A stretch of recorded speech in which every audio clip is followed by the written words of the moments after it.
Cinéma sur écoute, la fabrique de sons qui fait entendre les salles de cinéma en Europe. Cinéma sur écoute.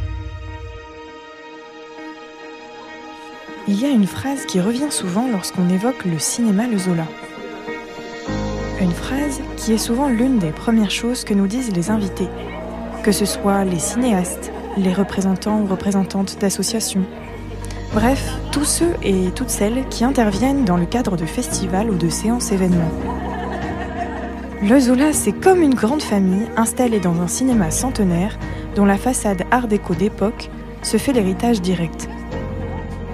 Il est le seul cinéma survivant de Villeurbanne, commune de 150 000 habitants située dans la banlieue de Lyon. Je m'appelle Manon, j'ai 24 ans et j'ai rejoint le Zola il y a quelques mois. Tout de suite, ce cinéma pourtant centenaire m'est apparu fécond. Dans sa programmation qui parfois bouscule, interroge, surprend, dans sa soif de rencontres et de débats. Il y a quelques jours au Zola, nous recevions William Aka, illustrateur et adhérent de l'association pour le cinéma qui administre le Zola, pour une petite présentation du film d'animation japonais Memories, sorti en salle récemment dans sa version restaurée. William a une double formation de communication visuelle et de japonais, 2 diplômes, mais surtout 2 passions qui l'accompagnent au quotidien, le dessin et la culture nippone. J'ai eu envie de discuter avec lui de ces 2 passions qui font écho à la programmation du Zola, qui compte déjà plusieurs soirées japanime à son actif.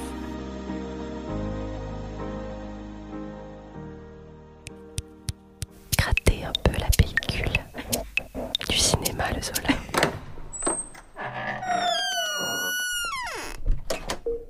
Aujourd'hui, on est dans un, comment l'appeler, un cagibi, un placard à balai. Oui. C'est l'idée, c'est à peu près ça, entouré d'affiches, de programmes en tout genre, de pellicules. Et aujourd'hui, je suis avec toi, William. Avant tout, j'aimerais savoir quel lien tu entretiens avec le Zola. Depuis quand tu fréquentes ce cinéma et à quel point tu es engagé dans la vie associative qui l'entoure. Moi, je viens d'une petite ville dans le Jura qui s'appelle Saint-Claude, dans laquelle j'ai passé beaucoup de temps au cinéma. Mais en arrivant à Lyon et à Villeurbanne, c'était vraiment l'occasion d'avoir des expériences comme la Longue Nuit du Cours qui m'a vraiment enchanté, dont je garde beaucoup de souvenirs. Il y a encore des cours dont j'ai un souvenir assez net. Qui te reste en mémoire. Voilà. J'ai dû faire 3 ou 4 ans de suite. Et comment aujourd'hui tu es engagé dans l'association ? Je sais que tu es adhérent, il me semble. Hein. Oui. Ouais. Je suis engagé sur, à la rigueur, ma spécialité qui est l'animation japonaise. Donc, récemment, on a fait la soirée Memories. C'est la 4e soirée que j'anime pour le cinéma. Les premières étant la soirée Satoshi Kon, où il y a eu le documentaire qui arrivait juste de Cannes et 2 films qu'on a passés. Ensuite, il y a eu l'anthologie de courts-métrages d'animation érotique présentée par la responsable de Miyu Productions. Luce Grosjean, c'est ça ? C'est ça. Et ensuite, on a fait la ressortie des premiers films Évangélion et Memories en dernière date. Donc tu es illustrateur autodidacte, on peut dire ça ? Oui, j'ai fait un petit peu d'école, mais pas très longtemps, mais oui, plutôt. Et tu es surtout très inspiré par la culture japonaise, et notamment la pop culture japonaise. Donc, oui. Tout ce qui est cinéma, animation. Est-ce que tu peux nous raconter d'où te vient cet attrait et comment, dans ton travail artistique, il t'influence, en tout cas il t'inspire ? Oui, étant un garçon né dans les années 80, je pense que on a regardé jusqu'à plus soif le Club Dorothée, quoi, et du coup, on était tous fascinés par les Chevaliers du Zodiaque, Dragon Ball, des trucs comme ça. Et c'est surtout autour des années 2000 où j'ai vu au ciné Princesse Mononoke, qui a été une sacrée baffe. Et parallèlement, c'est aussi l'époque où, en venant à Lyon chez mon père, qui lui avait Canal+, j'ai pu découvrir Cowboy Bebop, qui a été une 2e claque. Donc à ce moment-là, je me suis vraiment réintéressé à l'animation japonaise au-delà de ce que j'en connaissais et qui était assez assez Basique. partagé. Et c'était aussi le début que je commençais à avoir Internet, donc ça a permis de fouiller, de télécharger énormément de choses qui n'étaient pas sorties en France. Les mangas aussi, peut-être. Les mangas, ça m'a toujours intéressé, mais moins que l'animation. Moi, c'est vraiment le dessin animé qui me fascine depuis que je suis petit. Le simple fait de voir des images s'animer, devenir des personnages, créer des histoires. J'avais un cousin qui reproduisait les combats des Chevaliers du Zodiaque sur des petits carnets en flipbook, bien avant que le nom soit, soit connu un peu de tous. Et c'est quelque chose qui m'avait beaucoup impressionné quand j'étais petit, alors j'ai essayé de faire la même chose. J'en ai fait pas mal, ils ne sont pas très intéressants, mais, ouais, voilà. Et moi, mon rêve à la base, ça aurait été vraiment de pouvoir faire de l'animation, quoi. Alors j'en ai fait un petit peu dans le cadre de mes études, mais c'est un processus qui est long, surtout quand on est tout seul. Mais avec les logiciels qu'il y a aujourd'hui, c'est beaucoup plus accessible, mais ça demande quand même beaucoup de travail. Et tu as d'ailleurs fait, il me semble, une année d'échange à Tokyo. En fait, à la fin de mon lycée, je voulais intégrer une école de dessin de Lyon. Sauf que quand j'ai postulé, c'était déjà complet. Et comme j'avais cette envie de viser peut-être le Japon professionnellement plus tard, j'ai commencé une licence en japonais à Lyon 3. Et Lyon 3, en troisième année, peuvent envoyer leurs étudiants dans les universités partenaires. Donc moi, je suis allé un an à Tokyo. Et alors? Alors, ça marque à vie, en fait. D'aller dans un pays qui n'a pas du tout la même culture, à un moment où on commence à peine sa vie d'adulte, c'est quelque chose qui est extrêmement formateur, quoi, parce que ça te permet de confronter ta vision du monde que tu hérites de ta culture à une autre qui est complètement différente, même si on est sur deux pays développés, donc il n'y a pas un émerveillement technologique, quoique sur certains points c'était quand même un peu le futur. Surtout à l'époque. Mais ouais, c'est c'était en surtout le pleine- fait de voir d'autres mentalités, d'autres manières de faire, quoi.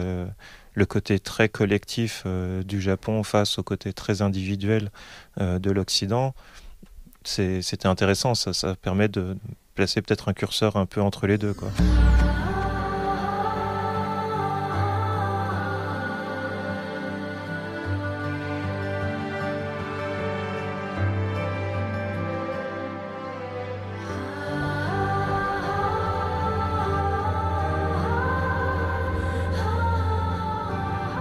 Mardi dernier, donc, on en a parlé, tu as présenté une séance du film Memories. Oui.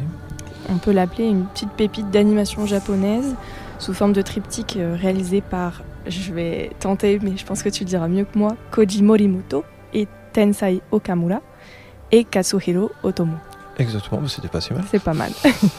Donc l'auteur notamment de Akira. Est-ce que tu peux nous rappeler un peu le contexte qui entoure ce film et en quoi il représente un vrai tournant en fait, dans l'animation japonaise, mais aussi à échelle internationale presque?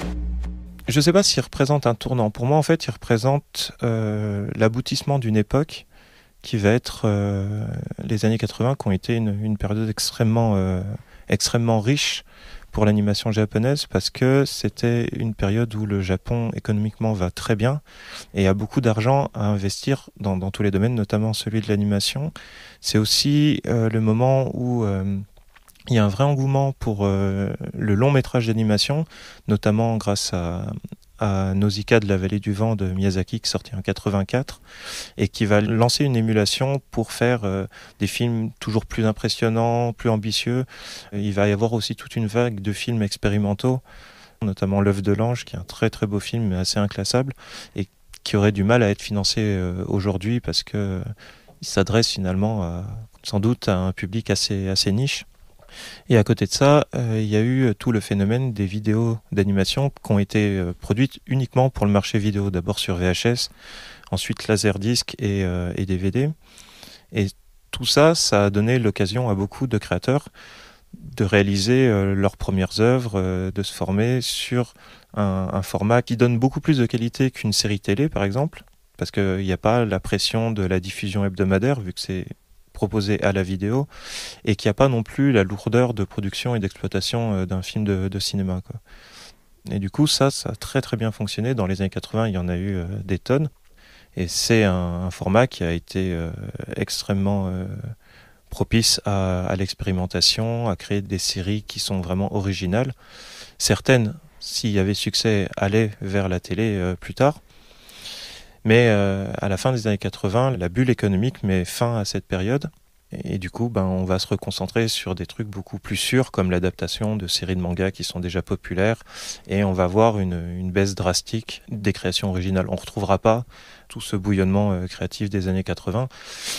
Et en fait, Memories, dans ce contexte-là, lui, il arrive en 95, donc un petit peu après la période faste, mais c'est un peu le testament de toute cette période des années 80. Donc c'est en ce sens-là qui, pour moi, il est vraiment important et vraiment intéressant, même si c'est un classique de l'animation trop méconnu du grand public. Et du coup, il est truffé de trouvailles visuelles, d'imagination, de partis pris esthétiques, tous plus fous les uns que les autres. Et c'est le cas d'ailleurs de beaucoup d'autres films de l'animation japonaise, t'en as un peu parlé, je pense notamment à Akira qu'on a déjà cité, ou encore les films de Satoshi Kon, comme Paprika ou Perfect Blue, pour citer les plus connus, qui sont tous un peu des petits bijoux visuels. Et encore, je cite que les plus connus. Je suis sûre que t'en connais plein d'autres moins connus, d'ailleurs t'en as un petit peu parlé. Oui, dans malgré tous les connus, mais qui montrent quand même toute la maestria des animateurs japonais. Moi, je pense qu'il y a Jinro qui est incontournable. Je parlerai peut-être aussi de Cowboy Bebop, le film, qui est vraiment génial, qui est un film facile à appréhender, mais qui a un grain dans son image et qui a une qualité d'animation. Je crois que c'est, à mon avis, les plus beaux combats en animation qui existent, quoi. Cinéma sur écoute. Cinéma sur écoute, la fabrique de sons qui fait entendre les salles de cinéma en Europe. L'année dernière, on change complètement de sujet, mais tu étais membre du jury d'animation du Festival du film court de Villeurbanne, donc le Zola et l'Association pour le cinéma organisent depuis maintenant plus de 40 ans. Et d'ailleurs, c'est rigolo parce que à l'heure où ce podcast va sortir, la prochaine édition aura lieu quelques semaines, voire quelques jours plus tard. Il y a notamment une compétition de court-métrage en animation dans ce festival. Et tu as parlé notamment de la longue nuit aussi tout à l'heure. Donc c'est, pour moi, en tout cas, le court-métrage, c'est un moyen formidable de se rendre compte de la diversité aussi esthétique et technique, notamment en animation, qui existe en fait aujourd'hui. Quel rapport t'entretiens à ce format court, notamment en animation pour toi? Est-ce qu'il apporte une contrainte ou au contraire une liberté folle? Je pense qu'il apporte plus de liberté de contrainte dans le sens où, étant un format court, il force à l'efficacité et à l'expérimentation. Moi, c'est essentiel en fait pour l'animation, le format court. Par exemple, Memories, dont on parlait tout à l'heure, il est constitué de 3 courts-métrages. Et Otomo, quand il a commencé l'animation, il a commencé par des courts-métrages. Et puis oui, ça permet des expérimentations à la fois techniques, de graphismes très différents, de méthodes d'animation très différentes aussi, parce qu'on peut aussi faire quelque chose qui est un hybride dessin à la main, dessin à l'ordinateur, tout ordinateur. On peut faire de l'animation traditionnelle où on dessine chaque pose, mais on peut aussi animer un personnage comme une marionnette de papier.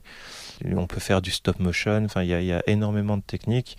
Et en étant sur un court-métrage, on peut tenir un parti pris graphique sans que ça devienne ingérable, comme pour un long-métrage, par exemple.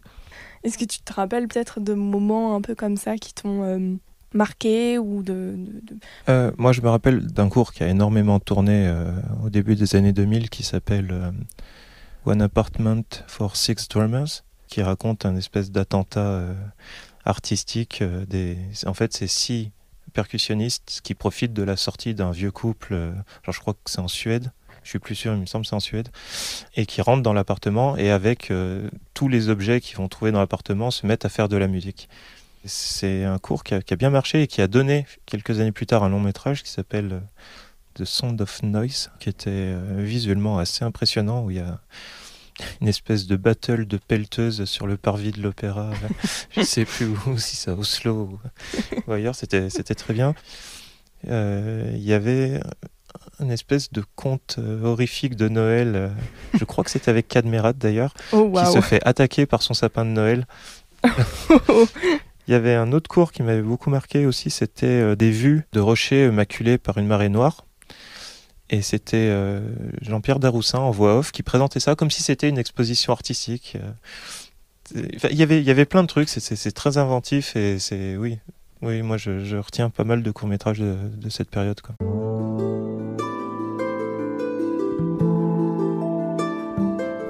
Et toi alors, quelle est un petit peu ton expérience avec la salle de cinéma? Est-ce que pour toi c'est aussi l'occasion d'expérimenter de manière collective?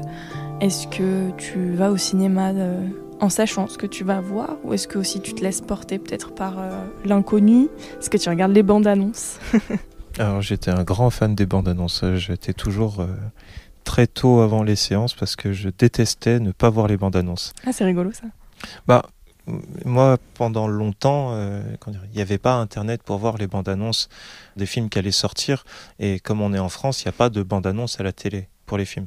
Donc le seul endroit où on pouvait voir les bandes annonces, c'était avant les films. Après, je trouve que oui, il y a quelque chose d'agréable à voir un film dans la communion avec les gens, même si on les connaît pas. Ça crée un investissement collectif qui peut apporter plus d'émotionnel. Mais après, bon, mon expérience cinéma, elle est finalement très égoïste, quoi. Je vais voir des choses qui m'intéressent. Il y a des choses que j'attends, mais j'aime bien aller aussi au cinéma sans savoir trop. Par exemple, je me souviens d'une séance en particulier où je suis allé voir le film coréen Memento Mori sans rien en savoir, en voyant que ça allait parler de deux lycéennes. Que c'est coréen. Que c'est coréen, donc ça défonce, souvent. Et en fait, le film démarre un peu comme on peut s'y attendre et évolue vers quelque chose. Et le fait de n'être absolument pas au courant de quel était le film et quel était son genre, ça crée des surprises qui sont plus fortes que si on s'attend à quelque chose, quoi. Après, mon expérience du cinéma, je pense qu'elle remonte à assez tôt parce que mes premiers films, ça devait être vers 5 ans. 5 ans, j'ai dû aller voir Oliver et compagnie, qui est un Disney qui est très méconnu en fait, alors que c'est un des seuls qui se passe à l'époque contemporaine. En fait, c'est une relecture d'Oliver Twist. Et l'année d'après, j'ai vu le meilleur film pour un enfant de cette époque, en 1990, le premier film des Tortues Ninja.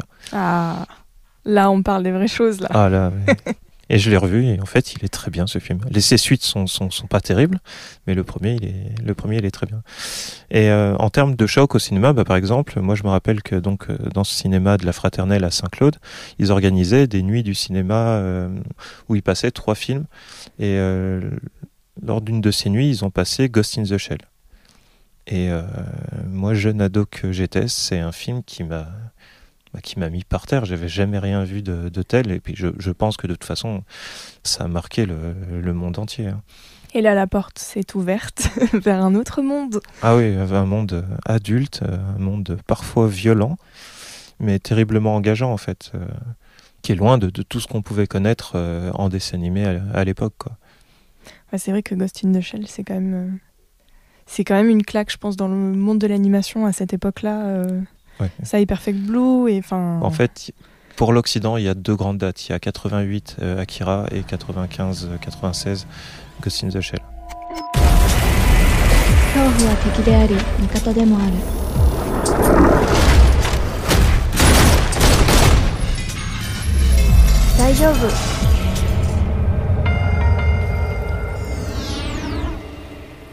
Pour finir, en tant qu'illustrateur et passionné d'animation, comment t'envisages l'avenir du cinéma d'animation, avec notamment l'avènement de la 3D, des effets spéciaux ultra réalistes, t'en as parlé un petit peu tout à l'heure. Est-ce que tu vois ça comme une menace, entre guillemets, comme une évolution, ou comme finalement la multiplication des possibilités en animation ? Ça reste un outil en fait, donc c'est aux artistes qui en ont la charge d'en tirer le meilleur. Le Japon était assez en retard sur tout ce qui concerne les images de synthèse. Je pense que le principal problème qu'ils ont, enfin pour le Japon, le principal problème qu'ils ont, c'est qu'ils essayent de faire de la 3D qui ressemble à de la 2D. Et ils n'embrassent pas forcément toujours le vrai potentiel de la 3D, ce qui est de pouvoir faire un mouvement ample, souple. Et en fait, ils vont essayer d'enlever des images dans les étapes d'animation et de faire des gros contours extérieurs noirs pour essayer de rappeler l'animation 2D, ce qui est pas très heureux, quoi. Mais on avance dans le temps. Maintenant, on peut commencer à avoir des éléments en 3D qui sont bien intégrés dans les films.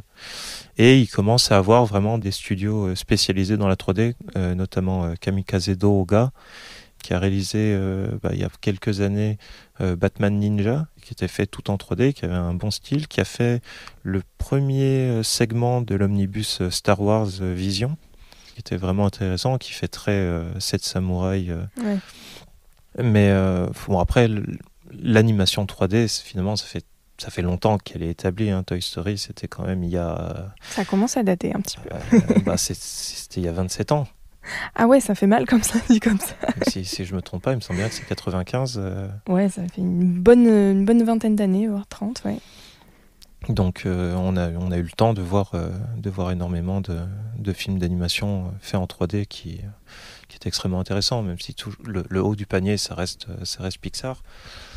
Je pense en fait, moi, ce serait plutôt qu'on n'oublie pas l'animation 2D qui a quand même vraiment son charme. Je trouve qu'il y a quelque chose de... Et qui apporte aussi des possibilités multiples de par les techniques de dessin, de peinture, d'aquarelle. Ouais.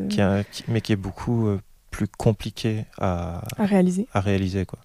Parce que l'animation 3D, en fait, elle se rapprocherait plus de la stop motion. Donc, une fois qu'on a constitué son personnage en 3D, il est constitué. Et après, on le déplace, on le met dans une scène, on trouve l'éclairage qu'on veut, on trouve le cadrage qu'on veut. En animation 2D, l'animateur et la caméra. Donc s'il y a un mouvement, on doit animer tout, on doit penser le dessin en perspective. C'est quelque chose qui est beaucoup plus compliqué. Mais le simple fait de pouvoir coloriser, par contre, numériquement, ça c'est une grande aide, quoi. Parce qu'avant, il fallait imprimer chaque dessin sur une feuille transparente, la peindre et recommencer le processus autant de fois. Donc finalement, un peu un mix des deux. Oui, mais ça semble normal. De toute façon, les gens trouveront toujours l'avantage dans les avancées technologiques. Après, c'est une histoire d'expérimenter et de maîtrise. Eh ben, écoute, on a fait le tour, je pense. Est-ce que tu as quelque chose à rajouter, peut-être qu'on n'a pas évoqué ou... un point qui te paraît important ? Moi, le point qui me paraît important, c'est surtout le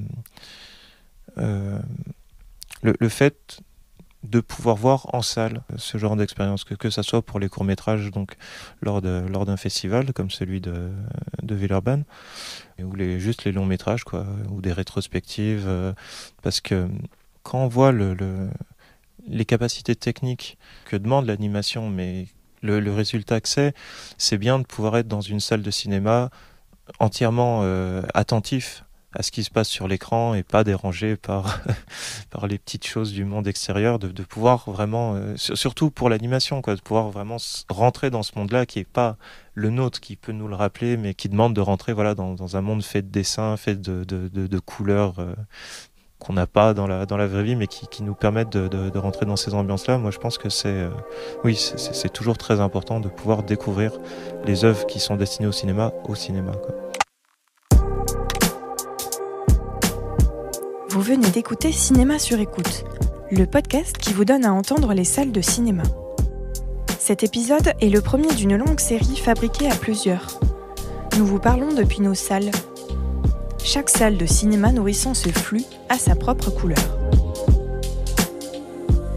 Mémoire des temps forts du Zola, notre série interroge la salle de cinéma comme un espace de rencontre et de partage au-delà de l'écran, comme la porte ouverte vers un possible, vers un cinéma de demain. Cinéma sur écoute.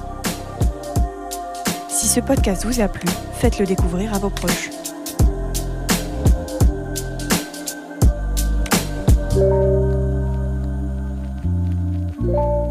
Cinéma sur écoute est lauréat de l'appel à projet Collaborate to Innovate 2021, mis en œuvre par Europa Cinéma et financé par Creative Europe, média de l'Union européenne. Une production Narasson.